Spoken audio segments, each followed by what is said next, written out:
The Tracy Take. I am your co-host Tyler here with my brother Ryan, and we have a fun show for you tonight. It is our Week 11 picks, and I want to take a quick shout out to one of our guests who will be joining us, I presume, to at least after Christmas. But it is Buddy the Elf. Buddy, can you say hi back there? Oh, it looks like Buddy's camera's frozen, but that's okay. Yeah. We'll get him back online. So, thankfully, nobody watches this. Thankfully, no one's watching this, especially because we just started right now. So, I'm working on my dad jokes. Got a 10-week-old. So, but this is your first time here. Welcome. Ryan and I, we love doing this, and we love growing the community. Just people who love watching the NFL and just talking about it. So, hit that subscribe button so you can see when we go live and when we create new content. Like this video and also share this video with your friends and family so we can keep growing this community. And Ryan, let's get into it. We didn't do a video last night. Both of us were busy. I had an in-law thing, and you were also in the process of moving into home with your girlfriend or future girlfriend, imaginary girlfriend, I think. Yeah. And so, but so quickly, Kamala Anderson. Is that what you said? No, Pamela Henderson. Oh, Pamela Anderson went right over my head.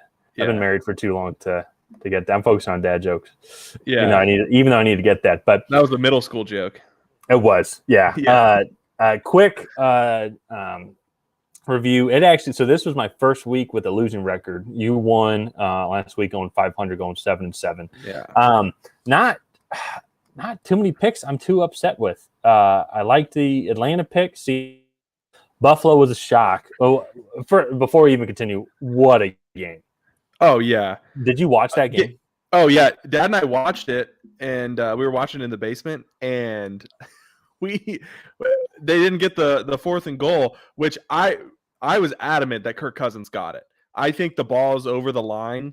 Well, it was a horrible angle, because even the camera angle that they had looked significantly left to the pylon. It was also low, so you can't even see where the ball is. Yeah. From the top angle, it looks like he gets it. And I was telling Dad, I was like, I think he gets it. I think that's the wrong call on the field. And then the ball doesn't lie. They fumble the snap in the end zone, and the Vikings defensive tackle gets it, which I've never seen ever before. Yeah. And so game of the year by far. Well, and so I've seen a lot of great catches. And obviously, Odell Beckham, I'm still going back and forth in my head with the Odell Beckham is probably still the best catch I've ever seen. But none of that stuff happens if Justin Jefferson doesn't make that catch. And that as soon as I saw it, I immediately thought of the Odell Beckham catch and just started comparing it. And situationally, I'm trying to remember the Odell Beckham situation. But, I mean, skill-wise, that is clutch catches. One of the most clutch catches. Oh, so my only problem with it is the defender holds it for him. Well, it was a horrible defensive play on his part. Yeah, because it's 4th and 19. Oh yeah, just go and swat that thing 3 rows up. There's no reason to try and catch it. Yeah. So we'll talk a little bit more about this. I think once we get into the picks, we start talking about Buffalo. But Buffalo has one serious problem for me. I'm not going to say it now. I'll make it suspenseful for later. But okay, all right. Stay tuned in. Yeah, they have one serious problem for me, and I think it could be the reason that they lose the division this year, because every team in that division is 500 or above 500 right now. The Patriots are 5-4 at the lowest spot. Oh yeah, no, I mean there are some good teams. Yeah. I mean it's possible all 4 of those teams can make the playoffs, and so like right now they all are. Yeah, and Buffalo's not winning the division mathematically because they still each team still has 3 division games. Yeah. So, actually, I think 3 or 4. So we'll talk more about Buffalo and Minnesota. I'm pretty sure Minnesota is. Yeah, I don't think Minnesota is bye. But not too many picks. Like you got the Tennessee pick correct. I picked Denver. I wasn't too upset with that because Tennessee's not good. Like they're just not good. And then there's a lot of the other games, but another big upset is actually Green Bay winning and also Washington winning. So what a horrible coaching job by Mike McCarthy. Oh, well, it's the most fitting way for him to come back to Green Bay. Yeah, they were up 28. Well, and also on top of that too, there definitely seemed to be some miscommunication between Dak and the receivers. because a lot of receivers were running different routes. For example, it's like on the first pick in the end zone, you have CD Lamb going up, doing a post route up the middle, and then you have Dalton Schultz running with him. And so now you have one safety guarding two guys essentially, which is then what causes the pick. And this in general did miss a PI in overtime. So on CD Lamb, on Jair Alexander, that was blatantly obvious. But I'm not going to complain about the refs giving the defense a call for once. So refs they just looked.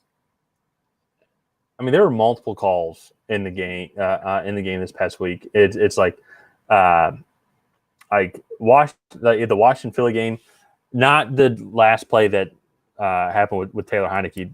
That I think was a good call. Yeah, that was a penalty. But the obvious missed face mask call on Dallas Goedert, which then I'm pretty sure because Washington got it. Well, no, they didn't end up getting points, but it's still just another turnover. And also then I think Goedert got hurt on that play. I don't know if that's unrelated to that. But even then you have either way. But then everything going on with Buffalo, Minnesota, like there was a misplay that happened with there were 12 Buffalo had 12 men on the field, wasn't called. And why isn't that a reviewable play? Like I feel like I don't see why you can't challenge that. That actually should be reviewable. To me, the one in that game was the Gabe Davis catch. Gabe Davis as well. Dropped. Oh, it clearly dropped. And I was going back and forth because I saw Bill Belichick had that. And I get why coaches can't do that, because I would definitely use that as a strategy to slow down play. Like if you're off. But at the same time, you only get 2 challenges. And if you don't have any challenges, then you can't use it in that moment. Yeah. If it's a close play like that, there should be an automatic booth review. Well, yes, I think what Belichick, and I kind of agree with what he's saying, is you can't just challenge, just the fact that it's under 2 minutes doesn't mean anything. Like if the booth isn't going to automatically review that, then the coach should have the option, to review it as well, because they clearly miss it, and that should have been like, but one review would have been. So you know how they handle substitutions? Yeah. Right. They go to the line, they hold the clock, or they hold the ball. Yeah. I think it would take less than 10 seconds for somebody to have quickly looked at it and then radio down to the field, hey, we need to review that play. Well, and also too, I don't mind, and with how quickly it gets, maybe there's a rule change about it, like, because with how quickly it is, maybe it can be something along the lines of like, even if the ball's been snapped, but if it can be radioed down to like stop the play, like we're reviewing the last play, if the next play hasn't been completed yet, then or the ball hasn't even been thrown or handed off, then maybe like you can still call that play dead, because like we need to review this next play, because it's a game changing play. It's a game changer. Another one as well. And this one was just so obvious, like that they just missed the rules. But in the Eagles Commanders game, Washington punted the ball. Guy caught the ball. The Washington, what's it called? Side runner. What's it called? Gunner. Yeah, Washington Gunner caught it at the 1 and then started backpedaling before. Oh yeah, so that ball's still moving, and no one really seemed to come. Oh no, it wasn't that. It was San Francisco, Los Angeles. That's the game that it was, because it put Los Angeles on the 1 yard line towards the end of the game. Yeah. And I mean, I don't trust Brandon Staley to know the rules anyway, just because I think he's made some horrible coaching decisions. But if he did, if it was a good coach or a better coach that knows the rules, like that's a touchback, because he kept moving the ball backwards. He has to stop playing himself. The Patriots and get the ball. did that. They downed the ball and then ran into the end zone to celebrate, and they were like, "That's a touchback." No. Yeah, you have to touch it, put it down, like we stopped it here, and then wait for the whistle to blow, or wait for the ref. And he kept moving into the end zone, and just all in all, and this has just been a consistent theme. Really, just one thing I noticed from Week 10, outside the best game of the season by far with Buffalo and Minnesota, was just the atrocious officiating. It's just been so consistent this year that there are feels like we go back to every week where there is a clear, like I don't just know, brain dead missed call or horrible call to begin with. Yeah. I don't know if they need to add an official, maybe try to dumb down some of the rules so they're a little bit simpler. It's also really easy to be a couch referee. So, in all fairness, but some of the calls that we're referencing are blatant misses. Well, and so that's what I'm talking. It's like, pass interference calls are subjective. It's like they're clear pass interference calls, but even then it's still subjective. Also, someone could miss it. And every time you slow something down, like something could look like pass interference, like even if an offensive receiver is shoving away, trying to get separation, you slow that down, that looks like, all those look like offensive pass interference. So we don't want that. However, though, something like the Dallas go there, like clear face mask, which then and then the fumble happened, like the penalty should have been called, and we have the technology. Like that is one. It is black and white, whether it is it's a face mask or not. You know. And I haven't seen too many instances in face mask where it's not black and white, because now it is just like, because remember when it used to be the two types of face masks? There's actually one in a face mask in the Dallas game that they missed. Aaron Jones got tackled by his face mask. I think I remember that one too. Yeah, I watched he was he's clearly falling forward. Yeah. And I remember, and this was a right rule change 10, 15 years ago, because there were the two face masks. There were the incidental ones, which now essentially has turned into hands to the face. Which is a little different. Similar. It applies to every like the offensive line. I see it a lot on the offensive line. But now with the face mask penalty, automatic personal foul, 50 to do it. Why can't there be a ref up in the sky that can call down, like, hey, maybe the back judge just misses it, or maybe the side judge just misses it, and be like, hey, this is a clear, this is a clear penalty. Like, we need to call this. Like, this is a game. It's a game-changing penalty. This isn't high school football. This isn't Friday night football where you just don't even have the technology, and there's 100 high school football games going on that night. You know. So there's only 8. They have a tough job, but it's the easy ones that I think that they miss. I agree. I agree. And that's, I think, what's because we're talking about the concussions and roughing the passer penalties, which I think is a separate issue that needs to be discussed, and more philosophical, like what type of direction do we want the game with? Like, do we want to risk these guys like long-term health or not? This, though, however, clear black and white penalties not being called. Same thing then with the San Francisco punt. It's like there needs to be a ref up in the booth, be like, hey, that's actually a touchback, because the 49ers just messed up. So that's what gets frustrating about it. And not saying Chargers were not going to go down and score a touchdown anyways, but it's a big difference between being on the 1 yard line in the second half at all. So I think I saw they were shut out. Well, and they were out their top 4 receivers, I think, or something like that. I think something happened to Josh Palmer. I don't know. But that to me, the Buffalo game, and I'm looking forward to hearing your opinion on what Buffalo has going on. And they need to fix. And then just this consistent officiating, I think, has just been absolutely. And I agree with you. It's a tough job, but it's the basic. They get paid enough. It's the basic stuff.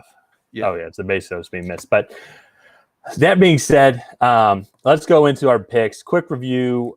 So after 10 weeks, I am at 88, 61-1. Ryan, you're 5 games back, and this is the overall, every game being picked. You're 5 games, 83, 66-1. On a week-by-week basis, I am up 5 wins. You have 3, and we have 2 ties. So closing up a little bit. You've won the past 2 weeks. I need to get my mojo in, because I was actually. I think I've won the last. Have you won the last 2 or 3? 2. I've won the last 2. You won week 8, and I think we tied. We did have a straight tied. I won week 6. But you won the last 2, so I gotta get this one just to kind of keep because there are 2 ties, and if we keep tying, it loses it. But I think if we get to 8 wins, then that would be good. Or 7. I think 7 for me would not lock it up, but would make it really tough. So Yeah, well, there's only 9 other weeks to win, but is it a 9? No, it's 8. 8 So, with 2 ties. we're not mathematicians over here. Yeah. No, there's 18 But, weeks. Yeah, there's 18 weeks, and so this is week 11, so there's 8 weeks left. Yeah, no, you're saying if you get to 7. I was like, I'd have to win the other 9, but there's 2 ties. So the best I could do is tie you if you get to 7. Well, no, because there'll still be 2 weeks left. So, anyways, it doesn't matter. As you can tell, we went to school for math. Yeah. Here. So, but let's get into it. Let's start out with the Thursday night football game. Tennessee Titans are going to the Green Bay Packers. Packers are coming off a huge win, momentum-style win, comeback win. Christian Watson overcame a lot of demons, let's put it that way, with his clear MVP or Week 10 MVP performance. He's not an MVP for the season. But all in all, and then I thought the Packers looked better. They definitely looked a lot better. Running through Aaron Jones definitely helped a lot. And they're going up against a Tennessee team who, I mean, Tennessee's just not good. Like, they're still just not good. Is this going to be? I'm going to go back and look at Tennessee's schedule. I think is this got to be one of the tougher games for Tennessee, at least in a long time. Well, they played Kansas City 2 weeks ago. Okay, that's fair. I take that back. That was a horrible take. Yes, you're right. And then they played the Giants and Bills in week 1 and 2. And then right now that win over the Commanders isn't looking bad. Yeah. The college football season, that Commanders win's getting better and better. So the one thing for me, I'm very curious how this is going to go, is because Titans defense, and a lot of it I think has to do with Vrabel and their coaching, because they definitely seem to overperform. Because outside of the Bills game, Titans have only given up more than 20 points 1, 2, 3 times, I believe. Yeah, they're the entire season. Yeah. And one of those was to the Giants in week 1, where they should have won that game. They missed a 40-yard field goal to start out. So this defense definitely is overperforming. And the Packers defense, if they can come back healthy, is definitely going to be a good matchup, because at the same time, it's still can't convince me otherwise. This Titans passing offense, or offense overall, just evolves around Derrick Henry. And a lot of teams, he hasn't been having the season that he's been wanting to have. So for me, just looking at it, those are the 2 X. Right? If the Packers defense can show up, and because the Titans are not going to be able to score more, and they haven't consistently been able to, they are probably not going to score more than 17 points in this game, because that has been close to their average this entire year. Actually, the most they've scored in a game was 24. That was only twice. Yeah. I actually like Tennessee in this game. I think that they're a good matchup, especially on a short week, because I think it's going to be really hard for a banged up Packers receiving group to come out and put on a similar performance to what they did against Dallas. Yeah. Again on a Thursday, 4 days later. Whereas I could very much see Tennessee going in there, feeding Derrick Henry the ball 35 times, him running for 220 yards and 2 touchdowns. He could, yeah. And frankly, I think this Packers team got a little break with an over-aggressive Dallas defense. I think Dallas said, we're going to come in, we're going to blitz Aaron Rodgers, and we're going to take it to him. And even with the Packers not playing well, Aaron Rodgers burned the Dallas defense a couple times. So for me, I think if that Tennessee defense can come in, contain Christian Watson, then I think it's game over. So, and that's the thing, in the emergence of Christian, I'm curious to see what steps Christian Watson in this offense takes moving forward, because he is able to burn. Like he is so quick. He is super quick. Yeah, he's really fast. But and one of the weaknesses of Tennessee has been their secondary. And so But that being said, though, it was one performance. Let's see if Christian Watson can do it again, because he clearly has that top end speed that can make the safety have to bite over to his side, which again can open up space for Romeo Doubs, Alan Lazard. Actually, is Romeo Doubs hurt? Or he's hurt. He was out of the game. Alan Lazard is playing with Alan Lazard is groin playing hamstring injury. Randall Cobb is out.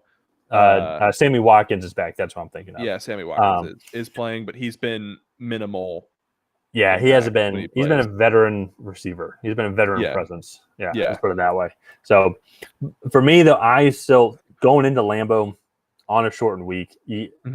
I think it's still also tough as well. So at the same thing you're saying as well about Green Bay, like maybe being struggled to fully get prepared for this Titans run game.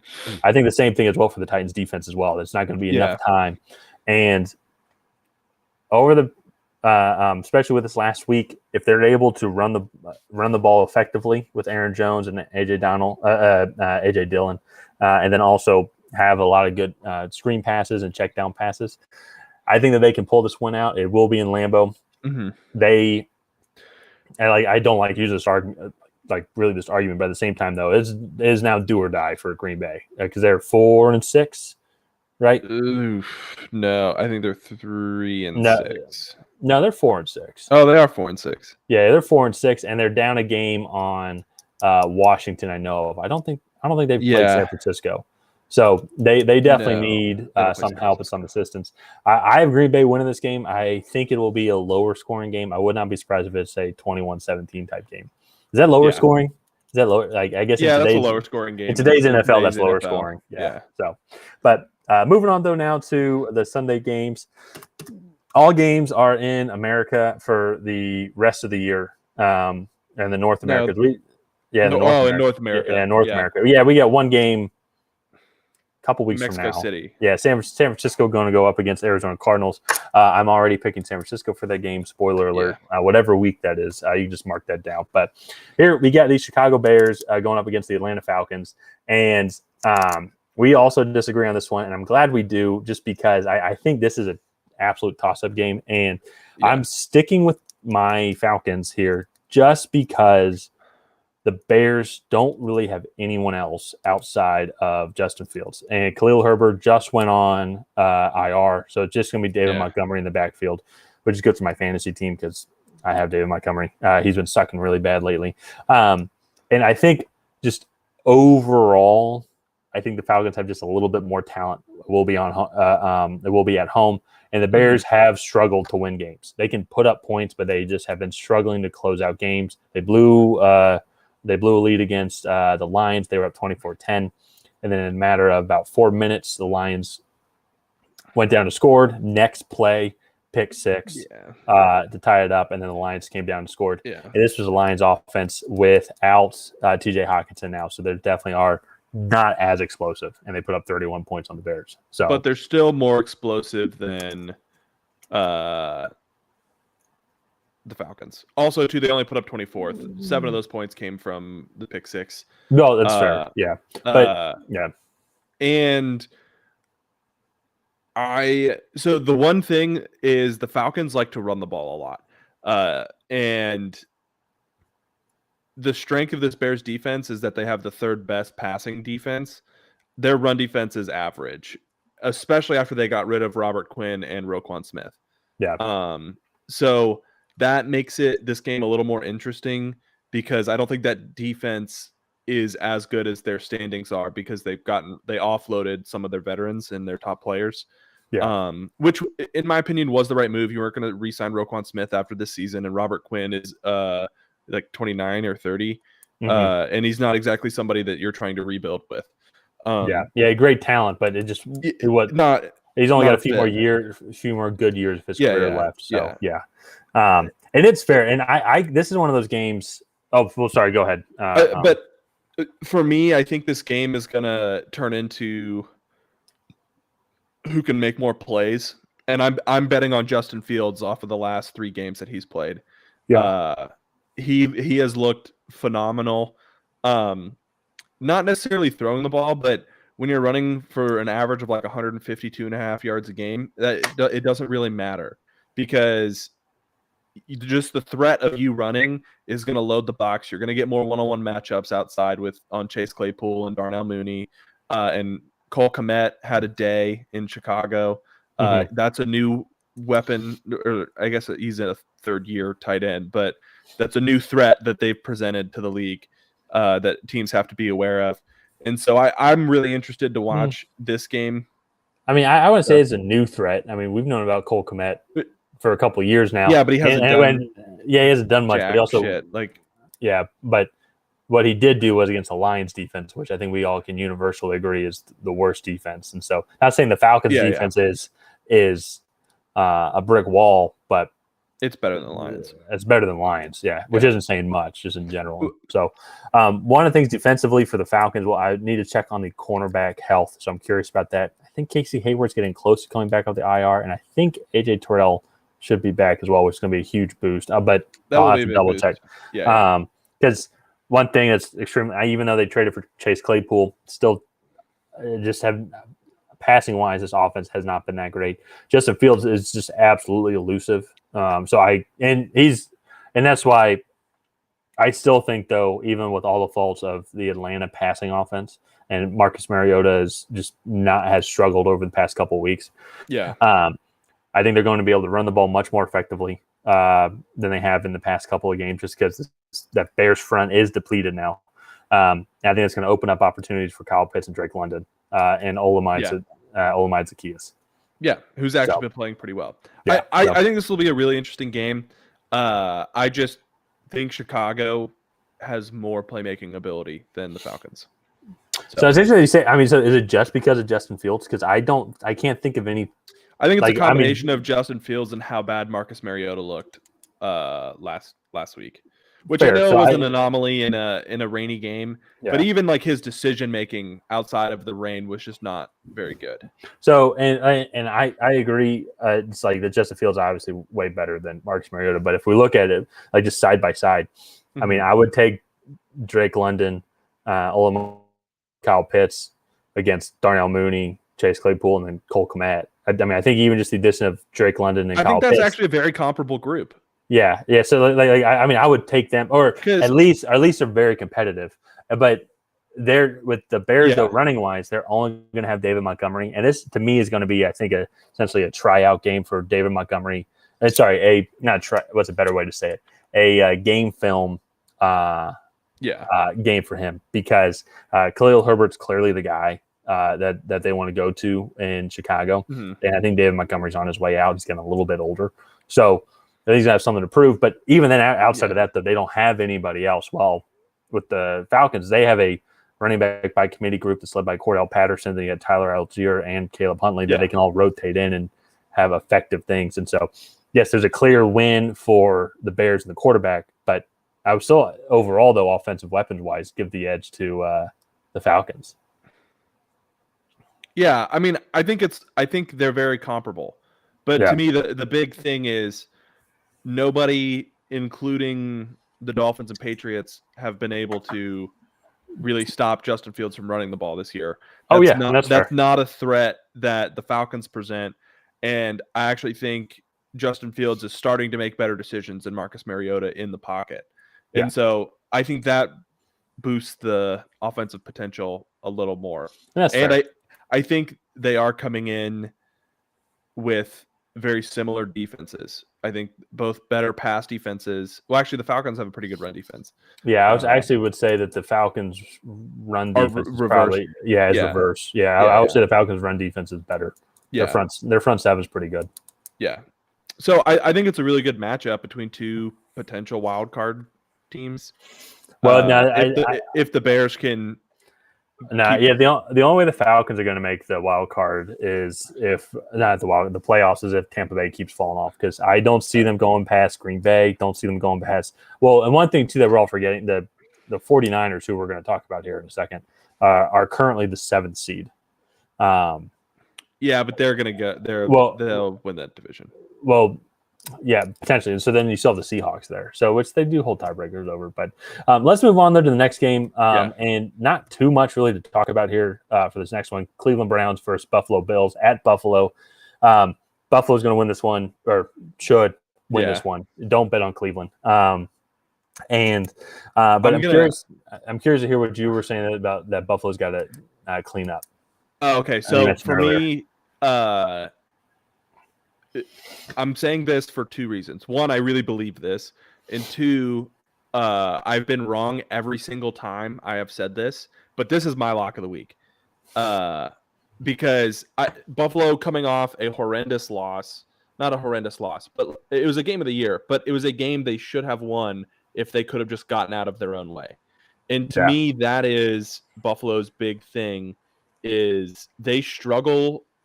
I'm going to quote a podcast I listen to. They struggle with the mundane. They can't do the boring stuff because it doesn't interest them.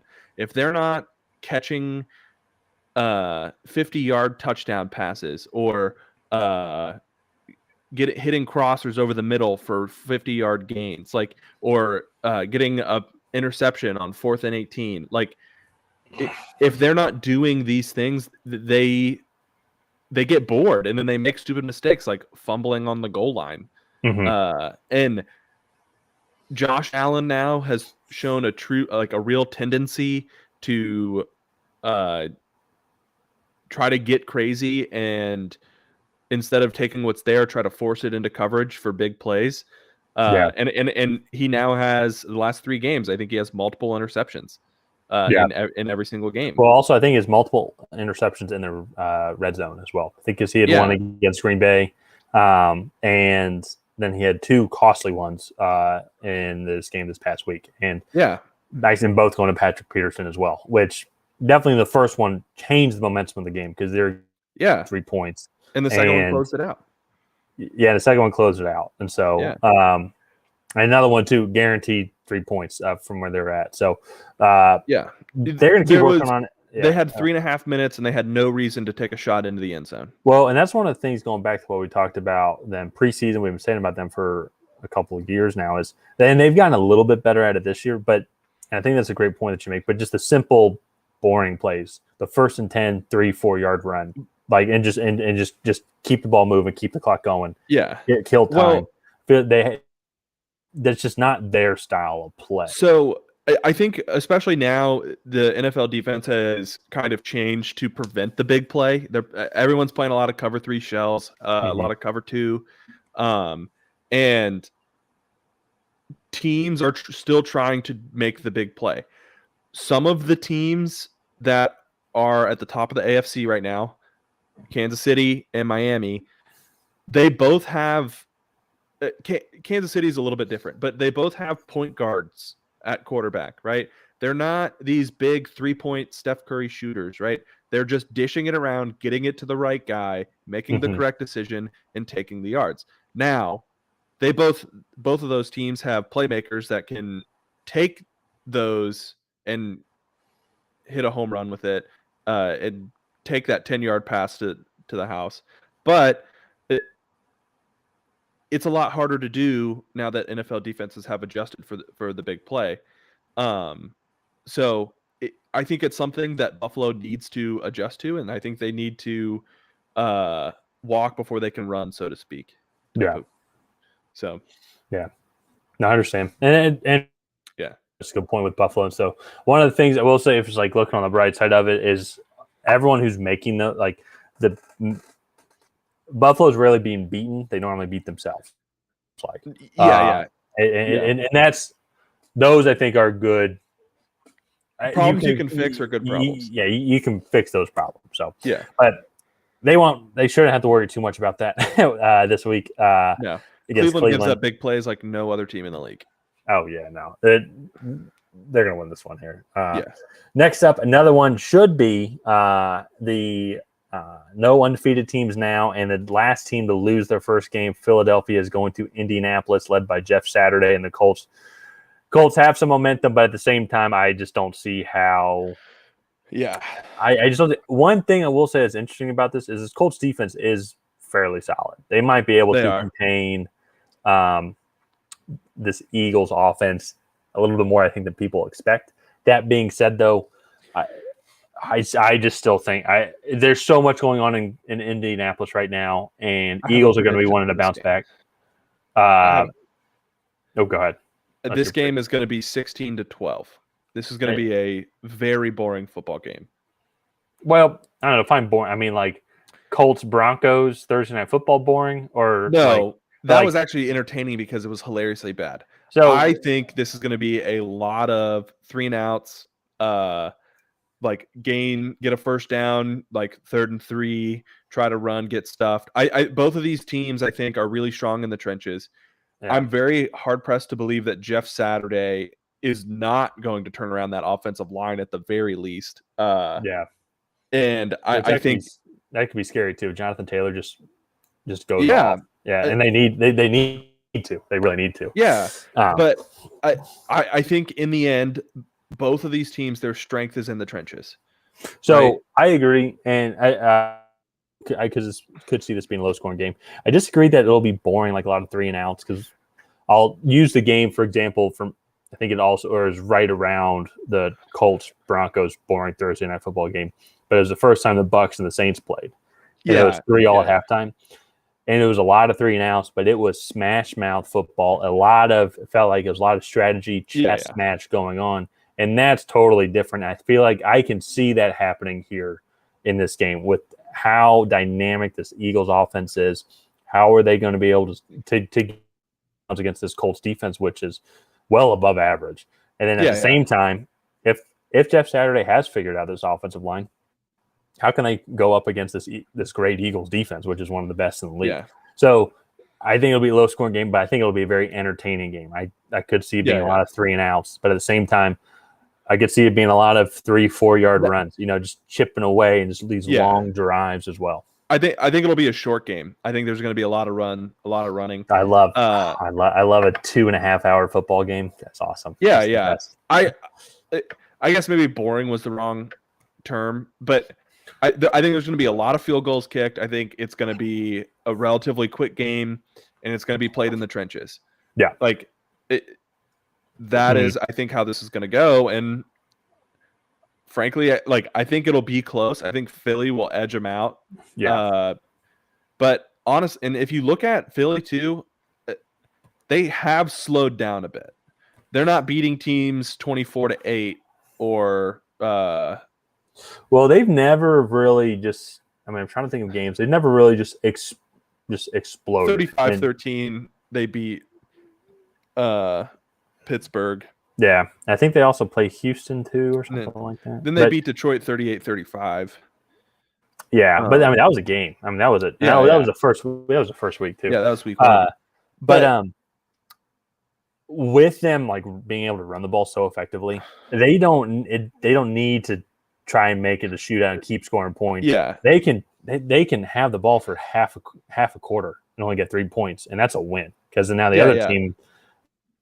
With how good that defense is, more likely than not, 3-and-out, maybe 6-play drive where they got a punt, 3-4 minutes come off the clock, and then the Eagles do a 7.5-minute drive again because that's just how they're built.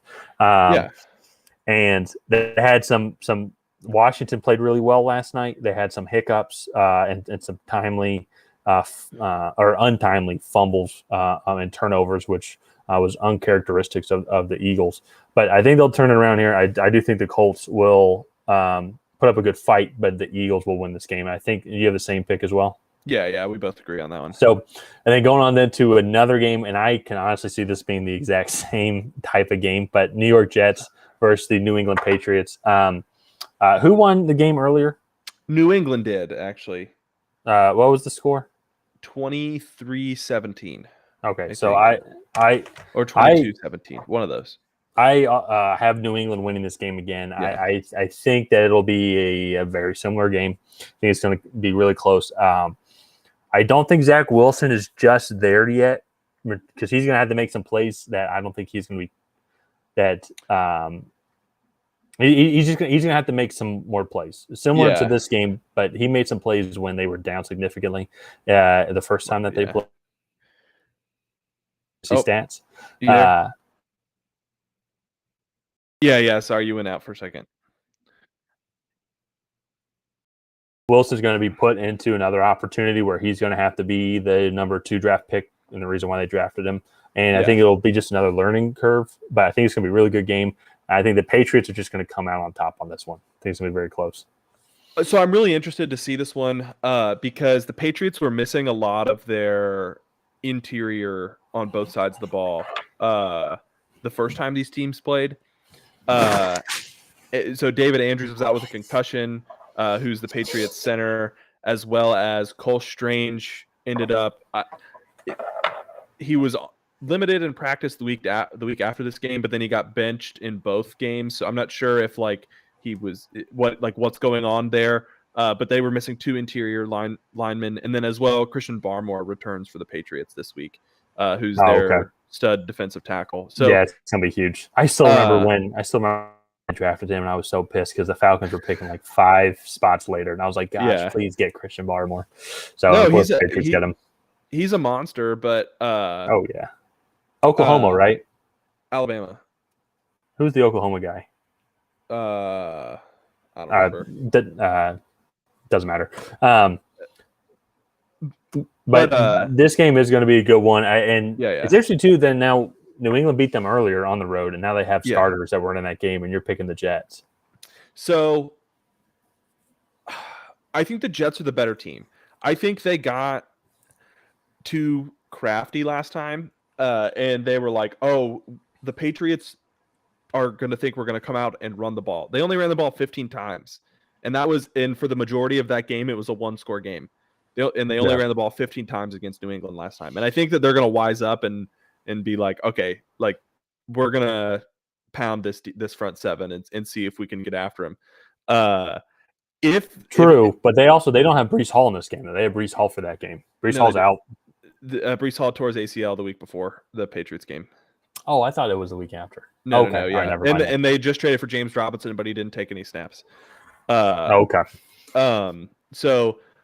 I think if the Jets can come out and do that, I think they'll win because I think they'll control the line of scrimmage. They'll stifle our pass rush. And do that. The one thing is if Zach Wilson, I think they're going to try to do too much with Zach Wilson to try to make him not make mistakes.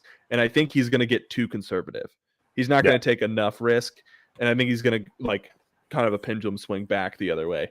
And I think that would be a good thing for him to play a game against the Patriots and not throw an interception because he hasn't done that yet. But that's not a slight. He's played the Patriots. This is going to be his 4th game against the Patriots. Yeah, and he's thrown at least 2 in each game. Yeah. He had 1 game with 4, right? Yeah, was that against the Patriots? Yeah, that was week 3. That's not fair. Yeah, it's rookie. It's fair. Yeah, week 3 in the NFL. So I think the Jets will probably come out on top. Of all the picks, I think this is the most likely one I'll change. Yeah. So. Yeah, this is going to go back and forth. I mean, you got some good games this week, and so I feel like a lot of these games. So we've done 5 games. And I can see both. And we disagreed on 3 games. I can see all 6 of those teams winning. In those 3 games, and then the 2 games that we agree on, I don't see the losing team. I don't see how the Colts. Well, that's not true. I can see how the Colts can beat the Eagles. I don't see how the Browns can beat the Bills. Yeah, I'm fairly confident of that. But moving on though now to this one, it's amazing how and you know what? The Rams won a Super Bowl, but now you are seeing the effects of not building for the future. But hey, they won a Super Bowl, so it's not like people in LA care. But it's the Rams versus Saints is the next game. We both had the Saints winning. It's really weird. I just don't trust the Saints because of that offense. And interesting. Sorry. I think Matt Stafford's out. Cooper Kupp's out. Well, so is Matt Stafford coming? It all depends on the concussion protocol. Cooper Kupp is definitely out, and that to me alone is why the Saints are going to win this game. Yeah, because even with Cooper Kupp, Matt Stafford has looked at best pedestrian at quarterback this year. And I think this is a great example with Andrew Whitworth retiring as well at left tackle after they won the Super Bowl. And I think it's a great example now of what you're seeing, what a lot of people saw with Matt Ryan in Atlanta is great quarterback, doesn't have an offensive line. There's only so much and also he only has one receiver option, Yeah, people talk about Allen Robinson, like, yeah, whatever, go blow smoke up your ass somewhere else. I mean, just he's not Odell Beckham Jr., which is the number 2 receiver that they need. And now because of that, I mean, they're not going to have a first round pick this year. Actually, I think the Lions pick that they traded for is going to be better than where the Lions are at right now. If the draft was today, that makes sense. I think the Rams are going to be picking 7th would be picking 7th. The Lions are. I think the Lions being 10th.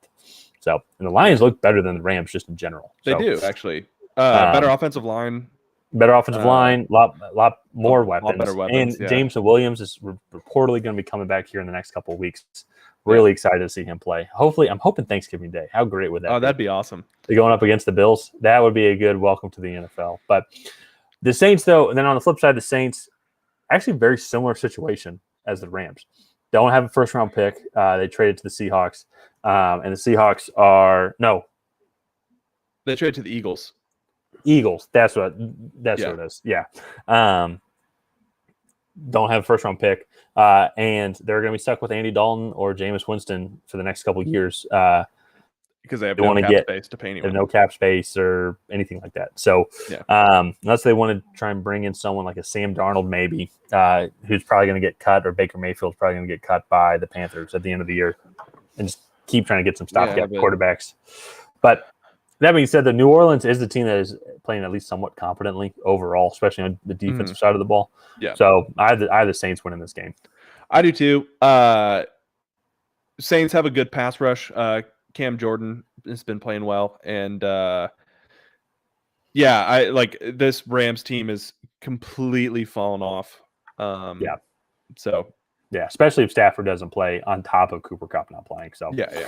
But moving on to the next one. This to me, I'm calling it right now. Let me make sure before I say it. This to me is upset game of the week. The Detroit Lions versus the New York Giants. It's really hard for me to go against the Lions. But I mean, I'm going to go with the Giants here. But if there is a team that is significantly below 500 whose season is done for that could beat the Giants, it's the Lions, because they have the explosive offense. I think that they could win in a shootout. Why I'm picking the Giants, though, is Saquon Barkley is going to run for 2,000 yards against. Yeah, I was going to say against this Lions team, and not maybe not run, but all-purpose yards. Yeah. For me, I think of Saquon Barkley running the Wildcat, where they actually get full 10 blockers, and I'm like, maybe Aiden Hutchinson one-on-one could tackle Saquon Barkley. Well, and you know what? Hey, you know how you solve that? You come up to the line. Hey, where's Aiden Hutchinson? Oh, he's on the left side. Okay, we're running to the right. Yeah, exactly. We're going the other way. And And so, like, for me, I think this Lions defense just gets dominated. And I think New York's defense is good enough, especially in the front seven, to limit this offense a little bit. So. Well, and one thing too, props. Let's give quick props to Brian Daboll, the Giants head coach, who I think has done a great job managing games. I mean, because when you look at these games, there's a clear weakness on this Giants team, and is their passing offense, and they've been decimated with injuries just in general. And it's actually not Daniel Jones' fault. Sorry, Daniel Jones is having a good season, but at the same time, similar to kind of what Aaron Rodgers is going through, Aaron Rodgers has struggled. There have been offensive line issues on the Packers anyways. But clear inexperience and not top NFL level receivers just yet, and that is going to have a clear impact on the passing game. And we're seeing that with the Giants. However, though, Daniel Jones now is like a mini Josh Allen, and on top of with how Brian Daboll game plans games, calls the plays during the game. I'm pretty sure he's a play caller, right? Yeah, he is. Yeah. They're doing well, and I think they're going to win this one. This would put them at 8-2, and still only a game back of Philly, and they haven't played Philly yet. Which that's going to be a big game. Those are going to be some big games. I still think Philly would win that game. I think Philly will win, but it'll be interesting. I think actually, do they play next week? They're playing soon. They playing have really to. They play twice. Yeah. Let me see. Are you looking it up? Yeah, I'm looking it up. They play week 11, 14, in 18. Hey, Wow, all right. that could be interesting. We might have found our Sunday night football game for Week 18 if that game game means something. But yeah, Giants going to win. I mean, we talked. I like both teams, rooting for both teams because both teams have sucked especially the Lions have sucked for so long. Yeah, the Giants have sucked for better part of a decade now, I would say. Yeah. Really, after their last Super Bowl, they haven't really done too much of anything, I don't think. Did they lose the Super Bowl, Manning? I know they won two, and I know it was against the Patriots. I'm not trying to make they won both. They won both. They literally won like the only two good seasons. The last two out of the last 3 times the Giants made the playoffs, they won the Super Bowl. The other time was Odell Beckham year when he went nuts, and that was the Miami boat picture, and then they lost. They got decimated in the first round. Okay. All right. Yeah. Yeah. Because there was definitely a lot of years towards like the last 5 Eli Manning years. I felt like were just atrocious. Just were not good at all. No. So they were either a playoff team. They were either a Super Bowl winning team Super Bowl or winning playoff team or like 2-14. Okay. Yeah, so, speaking of speaking 2-14 or Super Bowl contending team, the next game we're going to talk about is Carolina Panthers versus the Baltimore Ravens. And props to Baltimore. One, they're healthy. I think that's huge. Outside of just some issues with the running back, but that's not really an issue, I don't think, for them. I'm pretty sure also Rashad Bateman is back as well. Could be. I thought he was on IR, but I thought he was coming back. Or am I thinking of Marquise Brown? Marquise Brown from the Cardinals. No, I know. Yeah, so I'm trying to remember. But either way, though, I'm still concerned with some of their coaching decisions. But this game is not really too much to talk about because Panthers are chalking it up. Baker Mayfield's going to be the starter. Oh, really? Yeah. PJ Walker, I think they're sending him to IR. I think he got hurt. Oh, wow. I know he is not playing. Let me double check that. Let me fact check myself live on air. I'm not really looking at the Carolina Panthers page too often. Panthers, PJ Walker hurt. Yeah, Baker Mayfield looks like he's on top here. Wow, that's weird. He finished that game. I know. So that's why I was kind of shocked about it too, which is why I remembered it.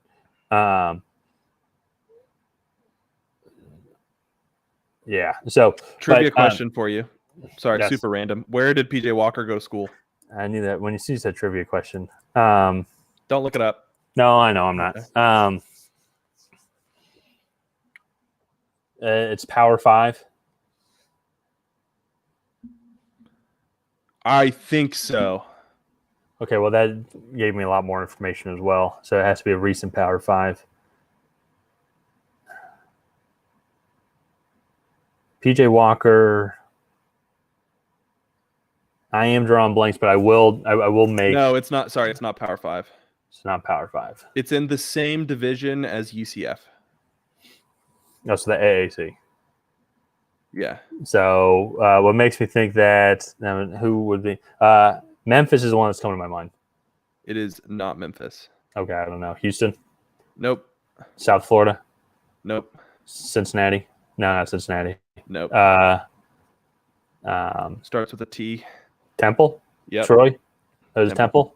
Yeah, okay. Troy's in the Sun Belt. That's it. Yeah. Yeah. Oh, yeah, you would know. Yeah, it's kind of cool. It's kind of cool that you see these guys who they make these careers out of it. Like even seeing Jacob Eason, I think just looking at Carolina Panthers, be like Jacob Eason just got signed to the practice squad for the 49ers. Like that dude. I mean, I remember when he was with the Bulldogs, he was like #1 recruit. We're gonna win a national championship. And then he got hurt. Jake Fromm came in, and then he went to Washington. The next year. Funny Jacob Eason story, and this is what I was told, so it cannot be sued for slander. Freshman year, went to Athens with some friends. Went to a barn. Apparently, Jacob Eason was in there, and he started hitting on one of my friends that was there, and he got offended because she did not know who he was. Oh, really? Yeah. Yeah. Yeah. Now and you got to think too, because when I worked up at the Pro Football Hall of Fame that summer up there, I met Aaron Murray. He was the Georgia Bulldogs quarterback. And I was working at the gift shop, and they're having a rookie day. And so everyone that was drafted came in. I was talking with him. Because he was a cool guy. But we were just talking about just Athens and Milledgeville.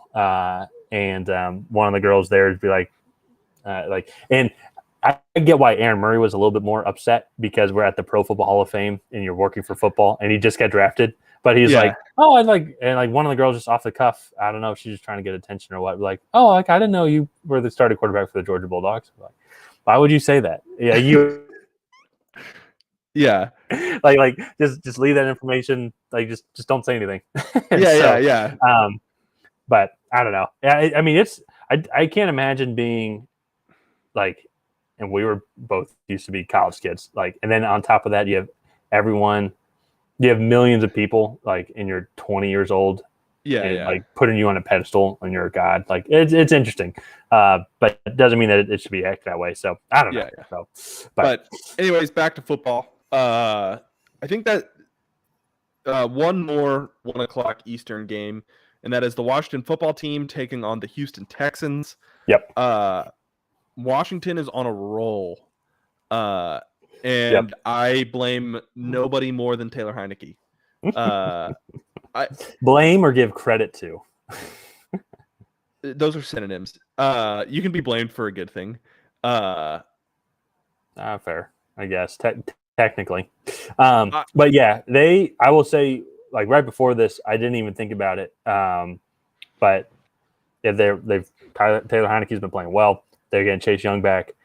And not that I dislike the Texans. I think the Texans are making the right steps, similar to kind of, I think, how we saw the Lions last year toward the second half slowly start to be like competitive.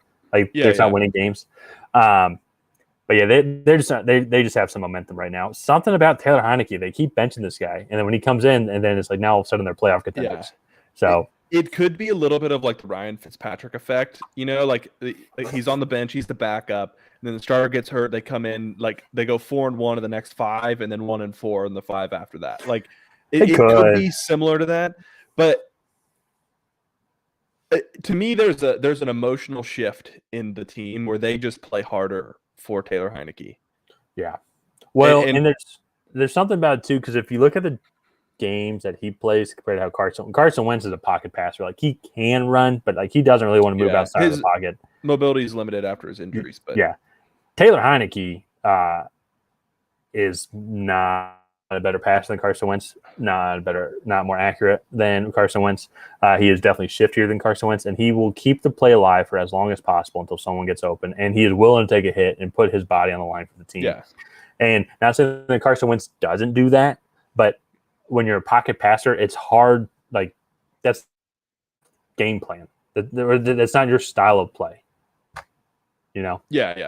So, and I think that's why there's people that get more energy than him. But also too, he's just a tinier guy. He is like the little engine that could. He just keeps going and going. And then but I mean, serious. Like he really is.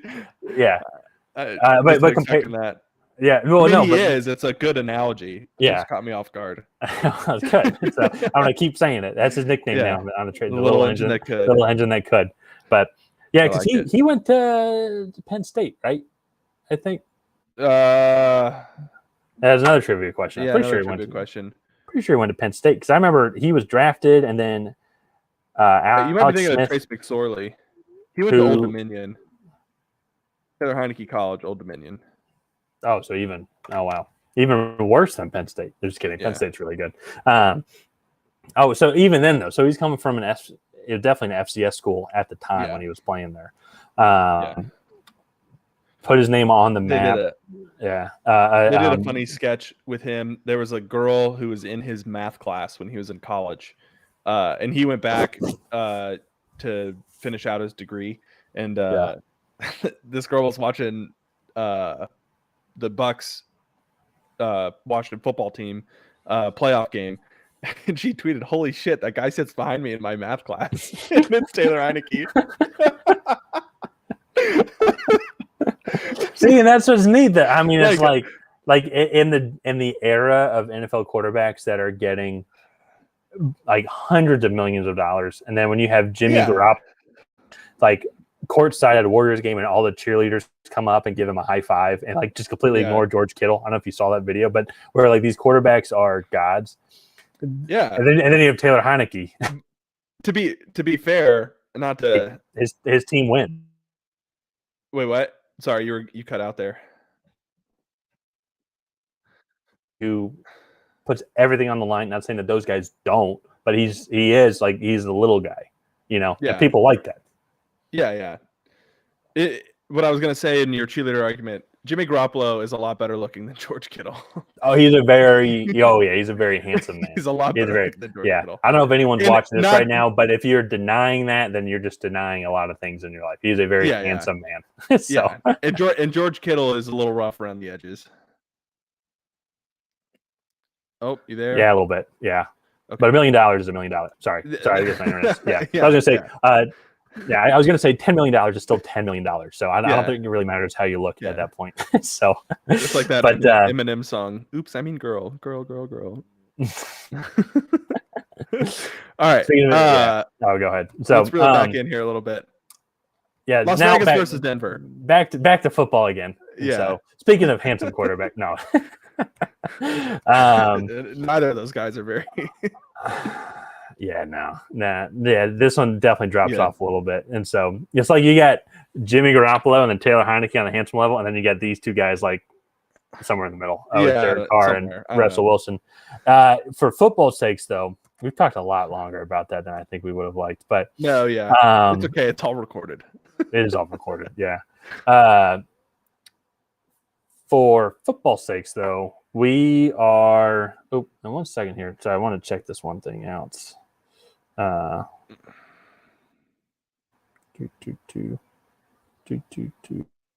made an error here. Nope, I made an error. Sorry, I was just looking at this. The Sunday night football game is actually the Kansas City Chiefs starters. Yeah, sorry about that. Sorry about that. Just noticed an error that I saw. I won't change it up on our little screen, but AFC West, another AFC West matchup that is going to be nowhere near as important as the Sunday night football matchup with the Chiefs and the Chargers. But the Las Vegas Raiders versus Denver Broncos. Safe to say both teams are, I think, essentially cashing it in.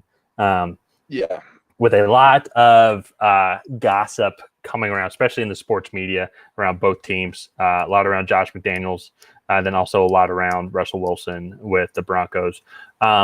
Really quite sad too, because I don't know what's going on, but there's definitely some. I mean, it's different if you've just lost 6 last-second field goal games, which is completely possible. But how the Broncos look and how the Raiders look and how they're losing these games, well,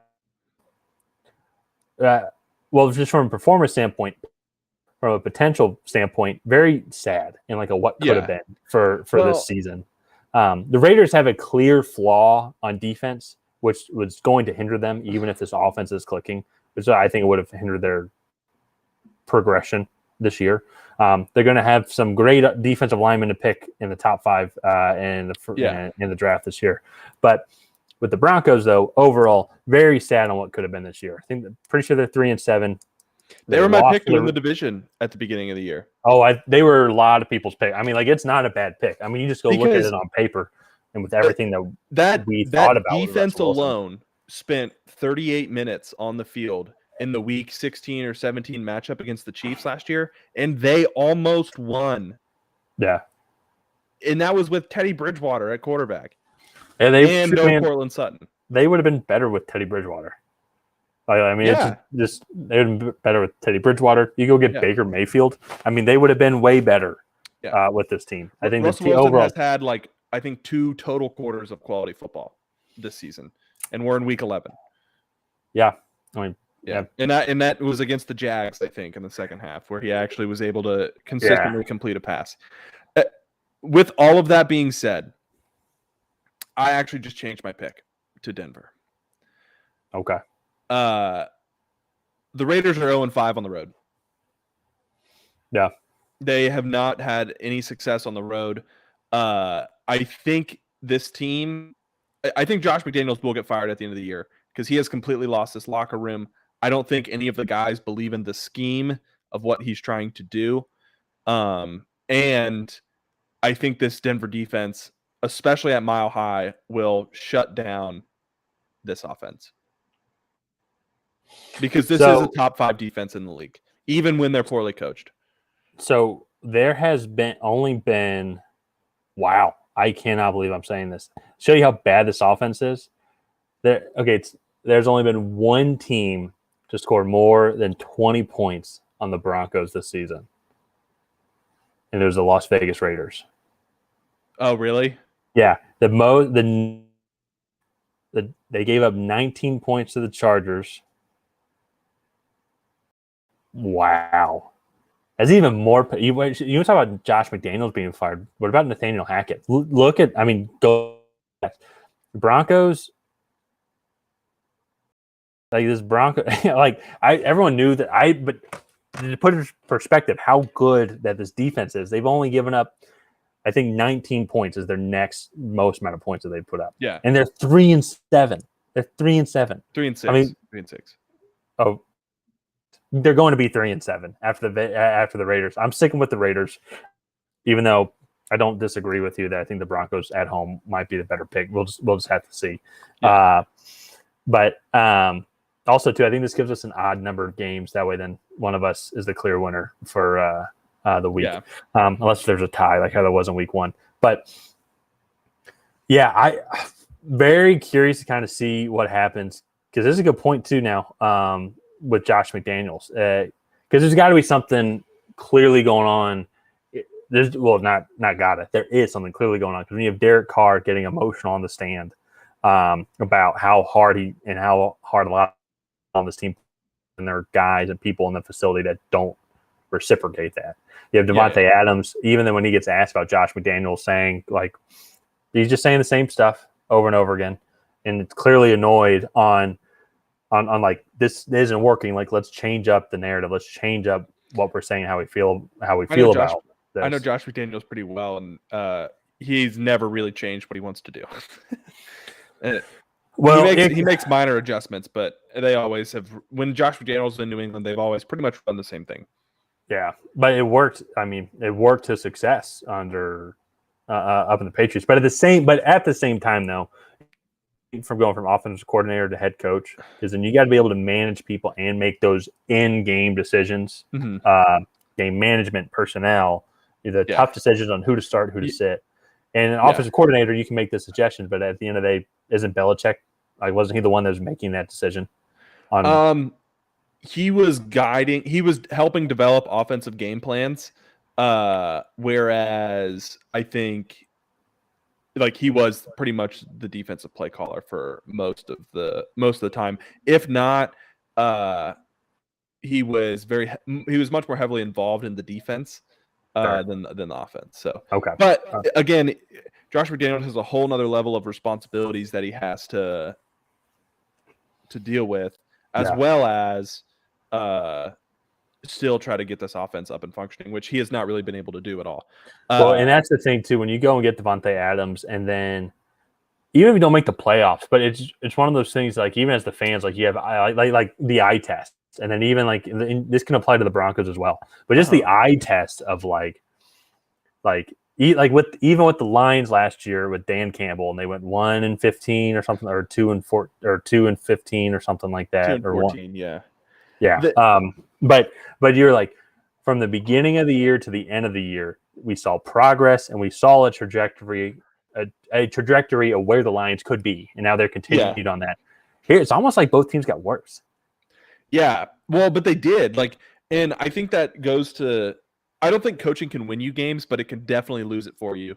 And I think this is just a really good example of how much coaching really matters in the NFL, because Bill Belichick can outcoach a lot of coaches, but once when he plays a team that overmatches his team, it's really hard for him to make a big impact, right? because he can only scheme up so much until his players just get beat.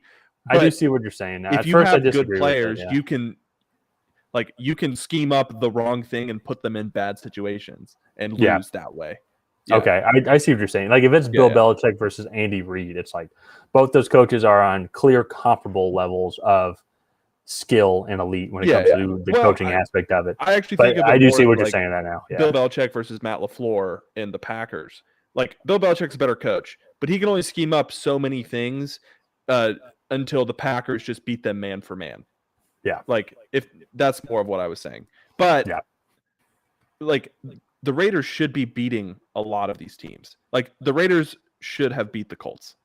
Like let's be honest, the state of the Colts I'm glad Jeff Saturday got a good win, a good first win. But like people were literally making memes like we need to start hiring people off the couch to see if they can beat Josh McDaniels in their first week. Like because like they're that bad. Yeah. So like it's what was it? It was a couple weeks ago, but I think they played the Saints. They put up 0 points against the Saints. It's like I know the Saints have completely shut out. The Saints have a good defense, yes, but come on, like that's atrocious with this offense. I mean, you trade for all these picks for Devontae Adams, and you got nothing. You got nothing. So, but this is one that even like all the ones that we've disagreed on, like I can see either one of these teams winning this game, and it's going to be completely meaningless for me. I would honestly just love to see Denver lose, so then Seattle and Pete Carroll is like, told you so. Just another ring on the I told you so, And so it's going to be an awful game. Like all the other games where we talked about, it's going to be, as you said, boring games. This will be a boring game. No. This will be terribly sloppy. Yeah. Honestly, if I'm Denver, I throw the ball 6 times. Like I'm just running the football. Just Melvin Gordon over. Melvin Gordon over and over. Like there's no point in risking it because then all you got to do is punt it 45 yards, and then they got to go the whole field again. Yeah. So trying to get field position. Yeah, just play field position. Maybe you'll get a turnover. All right, I've already talked about the game way too long. Yeah. One game I am really excited for, probably my favorite 4 o'clock or 3 Eastern or Central, is the Dallas versus Minnesota. Yeah, this has got to be the game of the week, right? It's got to be. Yeah, it's probably America's game. Yeah. So, but you talk about confidence, like 2 totally different like momentum shift, confidence shifts. Minnesota is sky high. Dallas Cowboys are not after blowing that game last week against Green Bay. Against not really a good Green Bay team. And Minnesota, I like Minnesota chances, and even if they get like fall behind, game's still not over. They were down 10 points and they got some help from Buffalo, yes, but they are now they were legit, and now everyone knows. Okay, these guys are legit. Yeah. And so, it's gonna be Justin Jefferson going up against Trayvon Diggs, and I like Justin Jefferson way more than Trayvon Diggs. And then you still have, and then adding T.J. Hockenson in the mix there. It's like on top of Adam Thielen and KJ Osborne as well. Like I really like how Minnesota matches up against this Dallas defense. Yeah, no, I do too. The one thing is I think this Dallas pass rush can really get after Kirk Cousins. And I still think Kirk Cousins, even though he played well against Buffalo, still has a propensity to put the ball up for grabs at times. Hey, you got Justin Jefferson, though, and he's making all those catches. It's like I don't blame him most of the time. I was joking on Sunday with Dad, and I was just like, I think it was like 3rd and 8, and I was like, all right, where's Justin Jefferson? I'm throwing it in that vicinity. Like, oh yeah. Aim for the first row, and Jefferson will just jump up in the air and catch it. Yeah. And somewhat hyperbolic. Yeah. And for me, I think that's a good thing and a bad thing. It's great to have that receiver, but it can also tip your hand a little. But I think Minnesota will come out on top. That's who I have, right? Yeah. We both in Minnesota. Yeah, I think Minnesota will come out on top.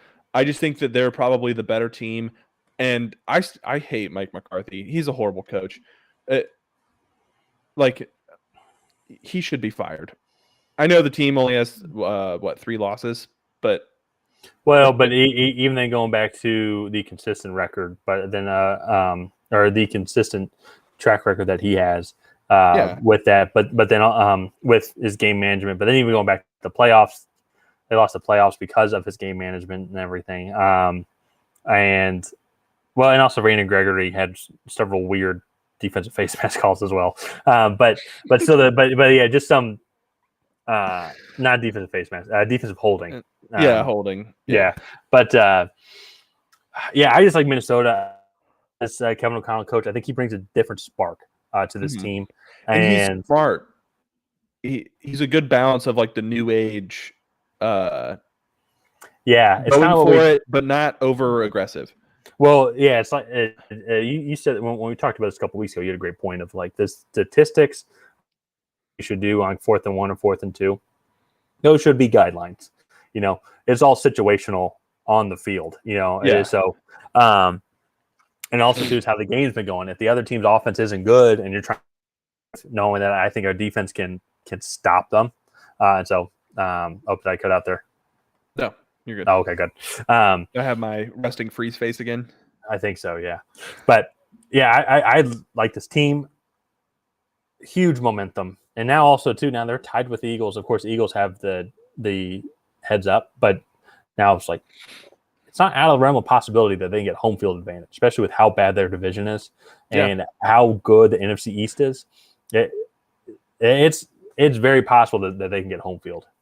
Yeah, no, I agree. I think this team's legit. I want to see them get a little better on defense, but frankly, they're opportunistic enough that if they stick in that shell, they'll get a couple turnover opportunities a game. And that offense with Justin Jefferson and TJ Hawkinson is good. So, I'm very curious as well.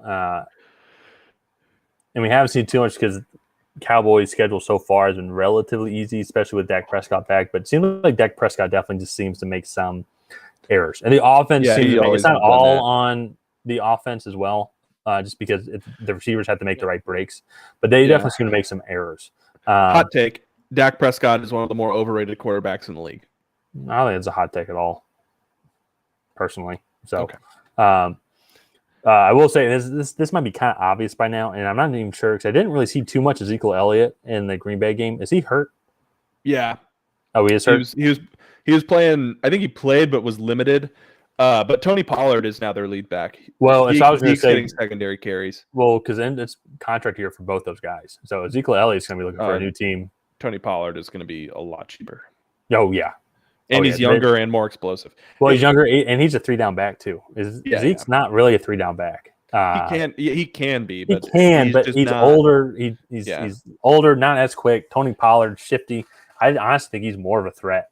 You really have to pay more attention to him. Zeke's running style is not conducive to a long career. I want to say he's 27 or 28. Like, he's getting up there. And he's had a lot of injuries in his day. So, he'll be playing. He'll be playing elsewhere next year. For Dallas next year. Yeah. So, moving on though, last of the afternoon games, Cincinnati versus the Pittsburgh Steelers. We actually disagree on this game. You're going the picket fence route. Yeah. I think Pittsburgh's pass rush, especially after watching it last week, is just phenomenal. And frankly, the Bengals have really struggled against teams with good pass rushes this season, specifically in week 1, where Pittsburgh, I mean, like they had like 7 sacks. Well, is TJ Watt back? Because TJ Watt, he is back. Okay. Yeah. Okay. Well, then that's different then. From what I've read. Okay. Well, that's a little different then, because TJ Watt was playing in that game, and that's going to be a big difference if TJ Watt's there or if he's not there. Yeah. Steelers defense welcomes back TJ Watt. Oh, nice. Although Minkah Fitzpatrick's out, so that'll be interesting. Has he literally – wait, is TJ Watt's first game back? I don't know. I thought he played last week, but okay. Well, if it was, because imagine like he gets hurt in Cincinnati and then he plays us against Cincinnati. So I'd be like, all right, just picking up where I left off. All right. But sorry, Joe Burrow's gonna be without Jamar Chase also. And I think that gives them a little extra relief on the back end in terms of Pittsburgh's defense. And I think Burrow will be holding on to the football just a tad bit longer. Okay. So, no, that's fair. That's good points. I still, to me, at the end of the day, I just don't trust the Steelers offense. They're showing improvement, but still, you got a rookie quarterback who is definitely still needs a lot of work. And I think if the Bengals offense can get rolling and they get ahead, I think it's just going to be really tough for Pittsburgh to come back. And so, talent-wise, Cincinnati overall, I think is just better. Even though, like on the defensive side, I think Steelers are definitely better and definitely better in certain positions. But I'm going to leave with Cincinnati. I had them in the. I think that they're going to make the playoffs. I need to look at that because there's a lot of teams that are in contention. But I think they will win and keep themselves in contention for the playoffs. So they're only a game back from Baltimore for the division, right? Yeah, I think they are. So I'm not sure. Yeah.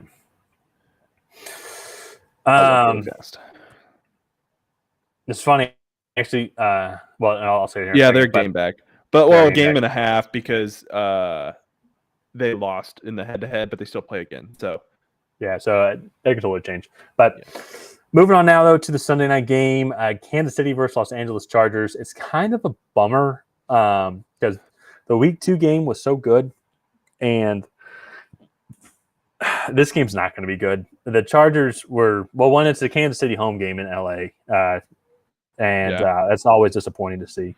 But the Chargers have just been decimated with injuries. They came out hot against San Francisco, but really outside that first drive, maybe that second drive, I think, in that game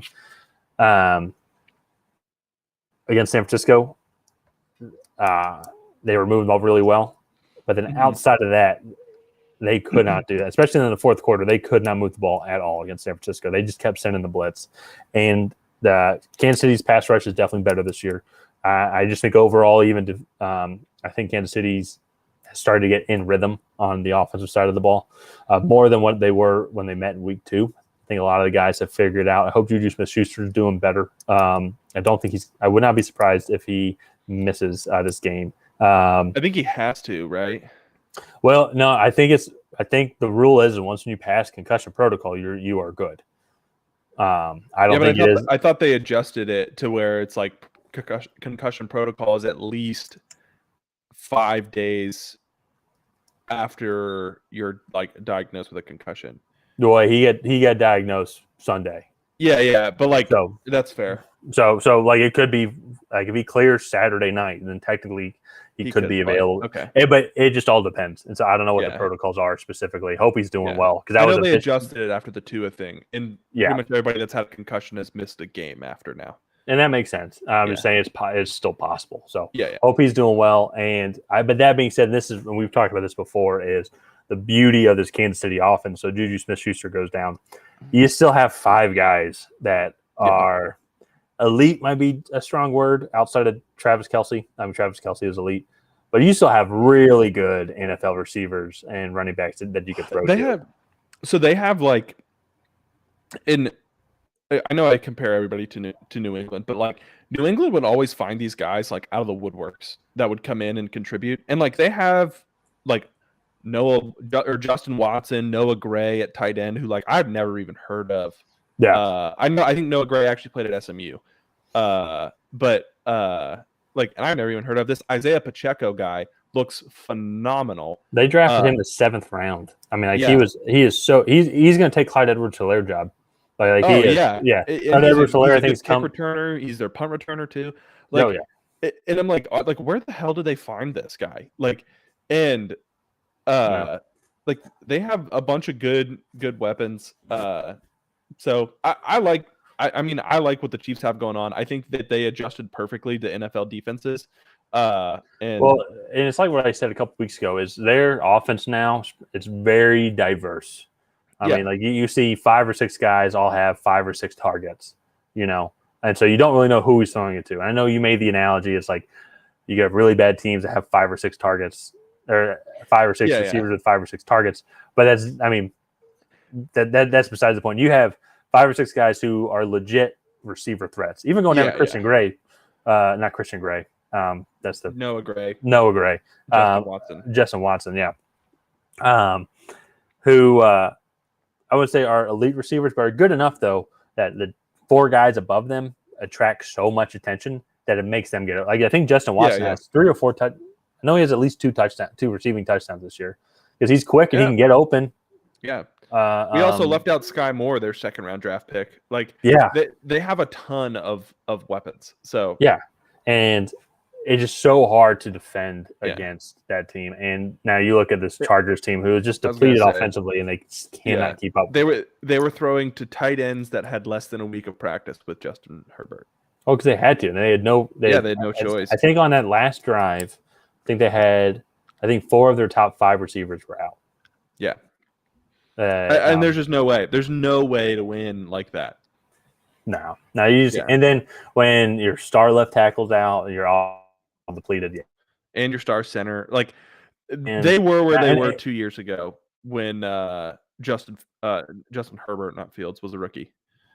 I will say this again, and I say this before, it's a damn shame that LA has 2 teams because it is not. It's just poor. I don't want to go see the away team. Like when the home team makes a mistake, there are more away fan cheers for that mistake. I love I love it when you go like when they show these Kansas City games, and it is Kansas City through and through. Maybe a random LA Chargers fan or something like that here or there, but it is such a diehard small city that supports their team, and LA is not like that. And I bet even for the Chargers, it's got to be demoralizing when I bet they're more pumped up for when they go to Kansas City than they are for their home games because it's like there's going to be more Kansas City fans there that are cheering for the other team. So it's constantly being on the road, essentially being on the road. It's just got to be tough, especially for the Chargers being the 2nd team in LA. So the Rams don't even have a big fan base, and I think they're still bigger than. At least the Rams were there in the '80s, so there might be some Los Angeles Rams from the '80s, like Eric Dickerson fans. But even then, the Rams also won the Super Bowl as well. So maybe some people, the Chargers will always be the 2nd team. Yeah. So, but last up, the San Francisco 49ers are traveling to the desert to take on the Arizona Cardinals. What was funny about this actually is I'm pretty sure, is this the game that's in Mexico? I know we talked about that earlier. I think this is the game that's in Mexico. Oh, yeah. That's right. Yeah, it's Studio Azteca. Yeah, because we made that joke at the beginning of the episode, and I just totally forgot. But last game not in America for the season, and neat to see. Well, it's still technically in North America. Nah, it's the U.S. I won't try and say it in Spanish. In the United States, and this is about the time of the season when Kyle Shanahan has this team ready for a playoff run, and they're starting their playoff run, and they're going to be going up against the Cardinals. We're talking about coaches who are going to be fired. Cliff Kingsbury, definitely. This should be Cliff Kingsbury's last year for sure. 100%. So, especially also then too with the talent and everything, and it's like they beat the Rams, but I mean they beat. That's not really saying much. I think they're going to get blown out here. I think there's going to be a lot of people looking at potential housing residents in Nevada and Arizona, and potentially even Colorado as well. But this one, I mean, not really too much to talk about, in my opinion, honestly, because the addition of Christian McCaffrey has changed this 49ers offense for the better, and the Cardinals are just not going to be able to keep up with it. No, this offense, I thought was elite before Christian McCaffrey showed up, and now they're splitting carries between him and Elijah Mitchell. It's not Jeff Wilson. It's not Raheem Mostert. Elijah Mitchell. And that to me is probably the best thing for Christian McCaffrey because he can really really get into his snaps and really go all out on his snaps and not have to worry so much about getting injured. And to me, I think we're seeing what Christian McCaffrey could like really have been throughout his whole career if he wasn't stuck in Carolina. Yeah, so I remember when they traded for him, and then this was also before the Jeff Wilson trade. And I was like, man, that running back room just so filled. Jeff Wilson's doing great for you guys, and Elijah Mitchell's coming right back. And then they traded Jeff Wilson, and then you saw the first game with them. I think not Elijah Mitchell. I think Christian McCaffrey had 3 touchdowns or something like that in his first game. No, it was his second game. Second game. His first game was with Kansas City, and then it was the Rams. Oh yeah, because Jeff Wilson, he had a rushing, receiving, and throwing touchdown. Yeah, because I think Jeff Wilson was actually still on the 49ers there. So it was a week or two until they traded Jeff Wilson to Miami. Yeah, it was. Yeah. Yeah. So maybe. Either that or he had just been traded. No, he was still there because I remember thinking about because Jeff Wilson, I picked up Jeff Wilson on my fantasy, and I was like, how is this going to affect? Yeah, but he would have had to have been traded before week 8. Yeah, they traded for Christian McCaffrey like week 6 or week 7, something like that. Like Christian McCaffrey was one of the first trades.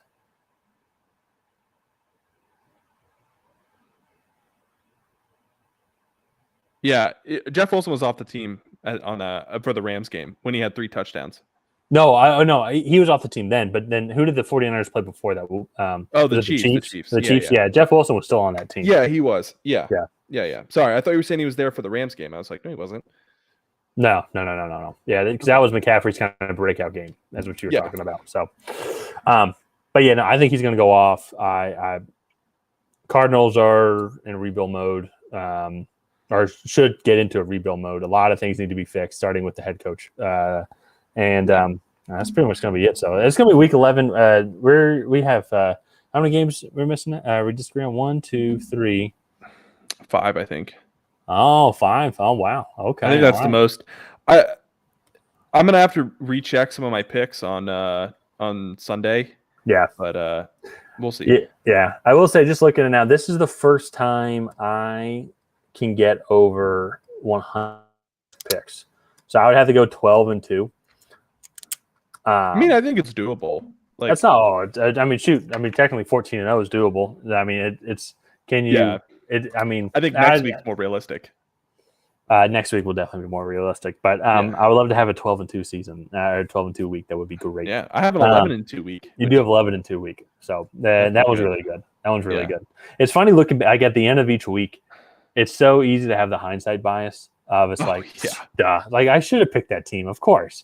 Yeah. But like right now, though, as I look at it, and like Atlanta, Chicago, for example, like we disagree on that. I could see that being such a close game, but then it would be like if it's like if Chicago blows them out. It's like I should have trusted Justin Fields. Should have trusted Justin Fields. Marcus Mariota sucks. It's like why would I trust Atlanta?